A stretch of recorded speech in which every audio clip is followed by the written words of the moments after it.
Հոկտեմբերի 16-ին պատվիրակությունը հյուրընկալվել է Արտաշատի համայնքապետարանում, հանդիպել համայնքի ղեկավարի և համայնքապետարանի աշխատակիցների հետ։ Պարոն Մկրտչյանը ողջունել է պատվավոր հյուրերին։ Ի պատասխան Շումենի քաղաքապետը շնորհակալություն է հայտնել հրավերի և ջերմ հյուրընկալության համար և կարևորել է փոխադարձ այցերը, որպես երկու քաղաքների միջև սկիզբ դրվող բարեկամության խթան։ Այցի շրջանակում Արտաշատ-Շումեն քաղաքների միջև կնքվել է համագործակցության հուշագիր։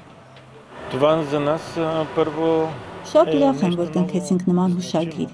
ինչը երկու ազգերի դարավոր բարեկամության շարունակությունն է համարվում։ Մենք Հայոց ցեղասպանությունից հետո ընդունել ենք հայերին,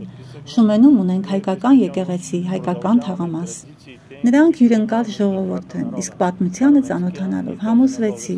որ մեր երկու ազգերի միջև շատ մեծ նմանություն կա։ Արտաշատի և Շումենի միջև մեծ ընդհանրություն կա, և խորհրդանշական է հատկապես այն, որ հին Արտաշատում է ընդունվել քրիստոնեությունը։ Նույն կերպ էլ Շումենի հնագույն Պլիսկա մայրաքաղաքում է ընդունվել քրիստոնեությունը։ Հասմիկ Մովսիսյան, Օրագիր Նյուզ։